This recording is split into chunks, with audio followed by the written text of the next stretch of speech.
দেখো, আজকে চলে এসেছি আবার জিওগ্রাফির দুটো প্রশ্ন, দুটো স্কুল সলভ করতে। প্রথম স্কুল 393। দেখো, লেখা আছে প্রথম লেখা যে ক্যানিয়ন বা আই আকৃতির উপত্যকা সৃষ্টি হওয়ার কারণটি ছিল কি? গ, নদীর নিম্ন ক্ষয়। দুই থেকে বলেছে হিমবাহের ক্ষয়কার্যের পদ্ধতি নয়। ঘ, দ্রবণ। 3 নম্বর বলেছে সম্পৃক্ত বায়ুর আপেক্ষিক আর্দ্রতার পরিমাণ হয় ঘ 100%। 4 দাগে উল্কাপিণ্ড পুড়ে ছাই হয়ে যায় গ, মেসোস্ফিয়ার। 5 দাগে চাঁদ ও পৃথিবীর মধ্যে সর্বনিম্ন দূরত্বের অবস্থানকে কি বলা হয়? গ, পেরিজি। 6 দাগে নিম্নের যে কোনো স্রোতটি শীতল স্রোত। কোন স্রোতটি? ঘ হচ্ছে ল্যাব্রাডার স্রোত। 7 দাগে যানবাহনের কার্বন কণা নির্গমন রোধের জন্য ব্যবহার করা হয় স্ক্র্যাবার। গয়ের দাগে স্ক্র্যাবার। 8 দাগে ভারতের রাজ্য পুনর্গঠনের মূল ভিত্তি ছিল ক, ভাষা। 9 দাগে গাঙ্গেয় সমভূমির নবীন পলিগঠিত অঞ্চলকে কি বলা হয়? ঘ, খাদার। ক্ষয়াকার দয়াকার খাদার বলা হয়। 10 দাগে বলেছে বৃষ্টির জল সংরক্ষণে ভারতের সর্বাধিক অগ্রগণ্য ও সফল রাজ্য হল কি? ঘ, তামিলনাড়ু। 11 দাগে বলেছে ভারতের কেন্দ্রীয় গম গবেষণাগারটা অবস্থিত ক, পুসায়।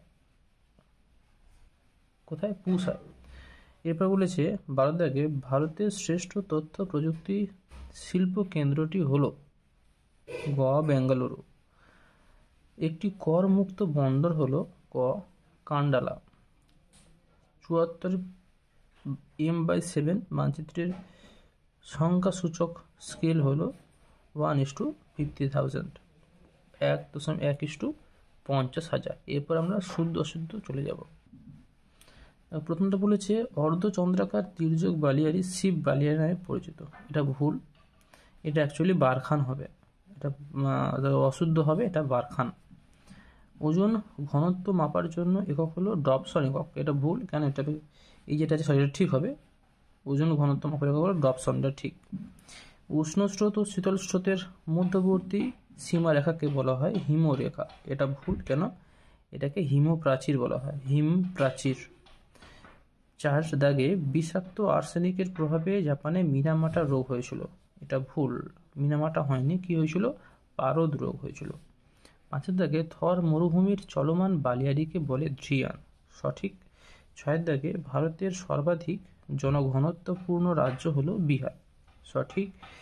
ভারতের ভূবৈচিত্র্যসূচক মানচিত্র তৈরি করে সার্ভে অফ ইন্ডিয়া। এটাও সঠিক। এরপরে শূন্যস্থান পূরণ করে যদি চলে আসি, বলেছে হিম সিরিজে সৃষ্ট হ্রদকে কি বলে? প্যাটার্ন স্টার হ্রদ। প্যাটার্ন পয়জফল আকার টয়াকার দন্তানুরে প্যাটার্ন স্টার দন্তেশ্বর আকার র, প্যাটার্ন স্টার হ্রদ। 2 দাগে ভ্যান অ্যালেন বিকিরণ দেখা যায় বায়ুমণ্ডলের ড্যাশ স্তরে? ম্যাগনেটোস্ফিয়ার স্তরে। 3 দাগে একই স্থানে দুটি মুখ্য জোয়ারের মধ্যে সময়ের পার্থক্য হলো 24 ঘন্টা 52 মিনিট। এটা 24 ঘন্টা, এটা 52 মিনিট। 4 দাগে জৈব ভঙ্গুর বর্জ্য পদার্থগুলি জীবাণু দ্বারা বিয়োজিত হয়ে হিউমাসে পরিণত হওয়ার পদ্ধতিকে কি বলা হয়? কম্পোস্টিং বলা হয়। কি বলা হয়? কম্পোস্টিং। ক, ময়পয় উকার দন্তেশ্বটায় হস্যই অমুদেশ্বর হস্যই 19। 5 দাগে লৌহ ইস্পাত শিল্প একটি ড্যাশ কাঁচামাল ভিত্তিক শিল্প। অবিশুদ্ধ কাঁচামাল ভিত্তিক শিল্প। 6 দাগে বলেছে দক্ষিণ পূর্ব রেলের সদর দপ্তর কোথায়? ড্যাশ কলকাতা। 7 দাগে বলেছে মেরু বরাবর পরিক্রমণকারী কৃত্রিম উপগ্রহ হল সান সিনক্রোনাস। সান সিনক্রোনাস। এরপর দেখো একটি বা দুটি শব্দ উত্তর দাও। বহির্বিধৌত সমভূমির মাঝে মাঝে সৃষ্ট হ্রদ গর্তগুলিকে কি বলা হয়? কেটল। কয়াকার টল, কেটল বলা হয়। বায়ু প্রবাহের মাধ্যমে তাপের আনুভূমিক বা অনুভূমিক স্থানান্তরকে কি বলা হয়? অ্যাডভেকশন। অয়জফল আকার ড, ভয়াকার ক, তালবেশ অ্যাডভেকশন। কোন তিথিতে মরা কোটাল হয়ে থাকে? অষ্টমী তিথিতে। গঙ্গার ডান তীরের একটি উপনদীর নাম লেখো। যমুনা। বর্জ্য ব্যবস্থাপনায় রিইউজ কি? বর্জ্য ব্যবস্থাপনায় রিইউজ কি? এটা আমি শেষে তোমাদেরকে সুন্দর করে লিখে দিচ্ছি, একদম ভিডিও শেষে রিইউজটা পেয়ে যাবে। 6 থেকে বলেছে, কারণ এটা বড় প্রশ্ন, এটা আছে লেখা আছে, একটু ডিটেলস লিখতে হবে। 6 থেকে বলেছে ভারতের একটি অর্থকরী বাগিচা ফসলের নাম লেখো। চা লিখতে পারো, কফি লিখতে পারো। আর এফ পুরো কথাটা কি? Representative fractions. বানান বলে দিচ্ছি, R E P R E A C N T A T I V E, fractions F R A C T I O N S. পর্বত ঢালে কোন পদ্ধতিতে চাষের মাধ্যমে মৃত্তিকা সংরক্ষণ করা যায়? ধাপ চাষ। এরপর বাম দিক আর ডান দিক। চিল্কা, আমরা সেই বললাম চিল্কা প্রত্যেকে এবার দেখবে, চিল্কা বঙ্গোপসাগরের তীরে, বঙ্গোপসাগর আছে। এবার হচ্ছে ভারতের ডেট্রয়েট কাকে বলা হয়? চেন্নাইকে বলা হয়। কারেওয়া কাশ্মীর উপত্যকা, আর বোরা হচ্ছে স্থানীয় বায়ু। আমরা চলে যাব পরের পেজে। এরপরে এসে 421 পেজে। 421 পেজ জিওগ্রাফি বলেছে যে প্রক্রিয়ায় ভূপৃষ্ঠের উচ্চতা বৃদ্ধি পায় তাকে বলা হয় ক আরোহণ প্রক্রিয়া। 2 থেকে বলেছে মরু সমতল ভূমিতে কঠিন শিলাগঠিত কিছু অনুচ্চ পাহাড় অবশিষ্টাংশ ভূমিরূপ হিসেবে থেকে যায়, একে কি বলা হয়? ঘ ইনসেল বার্চ বলা হয়। 3 থেকে বলেছে উল্কাপিণ্ড পুড়ে ছাই হয় নিম্নলিখিত স্তরে, তার মধ্যে সঠিক উত্তর হবে গ মেসোস্ফিয়ার স্তরে। 4 থেকে বলেছে যে যন্ত্রের সাহায্যে বায়ুর আর্দ্রতা পরিমাপ করা হয় সেটি হলো গ হাইগ্রোমিটার। 5 থেকে বলেছে এল নিনোর প্রভাব দেখা যায় খ প্রশান্ত মহাসাগরে।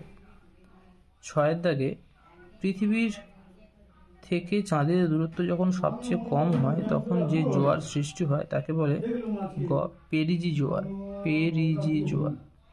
7 দাগে নিম্নলিখিত বর্জ্য পদার্থটি জৈব অভঙ্গুর বর্জ্য, সঠিক উত্তর ক প্লাস্টিক বর্জ্য। এরপর আছে ভারতের সর্ববৃহৎ নদী পরিকল্পনাটি হলো কি? ভাখরা নাঙ্গাল। খ উত্তর ভাখরা নাঙ্গাল। এরপরে 1.9 বলেছে উত্তর পশ্চিম ভারতে যে ধূলিঝড় দেখা যায় তা হলো গ আঁধি। 10 থেকে বলেছে ভারতে সর্বাধিক জলসেচ করা হয় যে পদ্ধতিতে সেটি হলো ক কূপ ও নলকূপ। 11 থেকে বলেছে ভারতের কেন্দ্রীয় কফি গবেষণাগার অবস্থিত কোথায়? গ চিকমাগালুরতে। কোথায়? চিকমাগালুরে। 12 থেকে পশ্চিমবঙ্গে পেট্রোকেমিক্যাল শিল্প কেন্দ্র অবস্থিত ঘ হলদিয়াতে। কোথায়? ঘ হলদিয়াতে। 13 থেকে ভারতে বেসরকারি উদ্যোগের বৃহত্তম লৌহ ইস্পাত কারখানা হলো ঘ টাটা আয়রন ও স্টিল প্ল্যান্ট, যেটাকে টিস্কো বলা হয়। এরপরে 14 থেকে আছে টপোগ্রাফিক্যাল মানচিত্রে সমোন্নতি রেখা অঙ্কন করা হয় যে রং দিয়ে, সেটা হলো বাদামি। 6টি প্রশ্ন অত্যন্ত, যেটা দেখো আমরা এখানে শুদ্ধ অশুদ্ধ বলেছে, আমি শুদ্ধকে ঠিক দিয়েছি, অশুদ্ধকে ভুল দিয়েছি। জলপ্রপাতের পাদদেশে মন্থকূপের সৃষ্টি হয়, এটি অশুদ্ধ বা ভুল। 2 নম্বর বলেছে ভাগীরথী এবং অলকনন্দা নদীর মিলনস্থল হলো দেবপ্রয়াগ, এটা ঠিক। ভূমধ্যসাগরীয় অঞ্চলে সাধারণত গ্রীষ্মকালে বৃষ্টিপাত হয়, এটা ভুল। কেন? শীতকালে বৃষ্টিপাত হয়। ভারতের সর্বোচ্চ মালভূমি হলো ডেকান ট্র্যাপ, এটা ভুল। আগে এটা আলোচনা করা হয়েছে, আগের টেস্ট পেপারের প্রশ্ন তোমরা দেখলে বুঝতে পারবে, ওই জন্য ডিটেলস লিখে নিই। দেহরাদুনে ভারতের কেন্দ্রীয় অরণ্য গবেষণাগার অবস্থিত, এটা ঠিক। ভারতের বৃষ্টির জল সংরক্ষণে অগ্রণী রাজ্য হলো কেরালা, এটা ভুল। মহাকাশ কৃত্রিম উপগ্রহ যেখানে চালু হয় তা হলো প্ল্যাটফর্ম, এটা সঠিক। এরপরে চলে আসছে শূন্যস্থান পূরণ। ফানেল আকৃতির চওড়া নদী মোহনাকে ড্যাশ বলে? খাঁড়ি বলা হয়। মরু অঞ্চলে বায়ুর ড্যাশ কার্যের ফলে মরুদ্যান সৃষ্টি হয়? ক্ষয় কার্যের ফলে সৃষ্টি। তিনি বলে যে বায়ুচাপের ঢাল বৃদ্ধি পেলে বায়ুর গতিবেগ ড্যাশ পায়? বৃদ্ধি পায়। ড্যাশ স্রোত সমুদ্রতলের উপরিভাগ দিয়ে প্রবাহিত হয়? উষ্ণ স্রোত। শীততাপ নিয়ন্ত্রক যন্ত্র ব্যবহারের ফলে বায়ুমণ্ডলে সি ড্যাশ গ্যাস নির্গত হয়? এটা হবে ড্যাশে জায়গায় হবে সিএফসি, ক্লোরোফ্লুরোকার্বন গ্যাস নির্গত হয়। ক্রান্তীয় পূবালি জেট বায়ু ড্যাশ বায়ুকে ভারতে আসতে বাধ্য করে? দক্ষিণ পশ্চিম মৌসুমি বায়ু আসতে সাহায্য করে, মানে বাধ্য করে। সাইড থেকে বলেছে ড্যাশ শহরকে দক্ষিণ ভারতের ম্যানচেস্টার বলা হয়। কোয়েম্বাটুর শহরকে, কোয়েম্বাটুর, এটাও আগে কিন্তু করা হয়েছে। একেবারে একটি বা দুটি শব্দ উত্তর দাও বলেছে। এখানে আমরা দেখব যে উচ্চভূমি দুটি নদীকে ব্যবস্থাকে পৃথক করে তার নাম কি? জল বিভাজিকা। জল বিভাজিকা, বর্গীয় জস্যই কয়াকার, বিভাজিকা। 2 থেকে বায়ুমণ্ডলের কোন স্তরে জেট বিমান যাতায়াত করে? স্ট্র্যাটোস্ফিয়ারে, স্ট্র্যাটোস্ফিয়ারে। 3 থেকে একটি বিখ্যাত, পৃথিবী বিখ্যাত সামুদ্রিক মগ্নচড়ার নাম লেখো। Grand bank. পশ্চিম হিমালয়ের তাল কি? আগের পেজে একটা প্রশ্ন আছে, এই পেজে একটা প্রশ্ন আছে, আমি শেষে এই মানে পুরোটা দেখো, শেষে আমি লিখে দিচ্ছি পুরো ভিডিও শেষে। গাঙ্গেয় সমভূমির নবীন পলিমাটিকে কি বলা হয়? খাদার, ক্ষয়াকার দয়াকার র, খাদার বলা হয়। 6 থেকে ভারতের একটি জাইদ ফসলের নাম লেখো। জাইদ ফসলের নাম কি হচ্ছে? আউশ ধান। ভারতের কোন মৃত্তিকা কার্পাস চাষের পক্ষে আদর্শ? কৃষ্ণ মৃত্তিকা। 8 থেকে বলেছে উপগ্রহ চিত্র কোন রূপে প্রকাশ করা হয়? ডিজিটাল রূপে প্রকাশ করা হয়। এখানে তোমরা পারবে ইসকন। ইসকন বললেই তোমাদের কি আসবে? যে ভারতের রকেট উৎক্ষেপণ সংস্থা। তোমরা জানো সরলবর্গী অরণ্য, তোমরা জানো পাইন, তার এগুলো হয়ে গেল। এবার ওজোন গ্যাসের প্রাধান্য কোথায় দেখা যায়? স্ট্র্যাটোস্ফিয়ারে। বাকি রইল গিয়ে কি? সিলিকন ভ্যালি, তোমরা জানো সিলিকন ভ্যালিটার জন্য 4 বেঙ্গালুরু। চলো এবার আমরা যে দুটো শর্ট কোশ্চেন বাকি ছিল তাল এবং আগেরটা, সেটা আমরা আলোচনা করে নিই। দেখো চলে এসেছি সেই দুটো প্রশ্নতে, যে দুটো প্রশ্ন বড় ছিল একটু। প্রথম প্রশ্ন হচ্ছে বর্জ্য ব্যবস্থাপনায় রিইউজ কি? দেখো রিইউজের অর্থ হচ্ছে পুনর্ব্যবহার। এটি একটি পদ্ধতি যাকে বলা হচ্ছে বাতিল করা ধরো কোনো সামগ্রী আছে, সেই পণ্যগুলিকে তুমি পুনর্ব্যবহারের জন্য বাণিজ্যে ছেড়ে দেওয়ার আগে, অর্থাৎ ব্যবসা তুমি ছেড়ে দেওয়ার আগে তাকে একসঙ্গে করা এবং তাদের পুনর্নবীকরণ করার পদ্ধতি, নতুন করে তৈরি করার একটা পদ্ধতি। এর ফলে কী কী করা যায়? সম্পদ সংরক্ষণ করা যায়, দূষণকে হ্রাস করা যায়, আমাদের পরিবেশগত বিভিন্ন প্রভাব হয় সেগুলো কমিয়ে দেওয়া যায়। এরপরের প্রশ্ন দেখো, বলেছে পশ্চিম হিমালয়ের তাল কি? হুমায়ুন হিমালয়ের ক্ষয়কার্যের ফলে সৃষ্ট হ্রদগুলিকে স্থানীয় ভাষায় তাল বলে। এই তালটা কিন্তু হিমবাহের ফলে সৃষ্ট হ্রদ। তো তোমরা আজকে যে পর্যন্ত দেখলে এরপরে সাবস্ক্রাইব করে রাখো পরে সমস্ত ভিডিও দেখার জন্য। সমস্ত ভিডিও এইভাবে আমরা দিয়ে দেবো, যেগুলো বড় কোশ্চেন হবে সেগুলো শেষে আমরা ডিটেলস আলোচনা করে দেবো। আর বন্ধুদের সাথে শেয়ার করে রাখো। আর অবশ্যই করে তোমরা দেখতে পাচ্ছ যে সামনে প্লেলিস্ট উঠে আছে, সেই প্লেলিস্টগুলো দেখে তোমরা টেস্ট পেপারের বাকি সমস্ত প্রশ্ন দাগ দিয়ে নাও।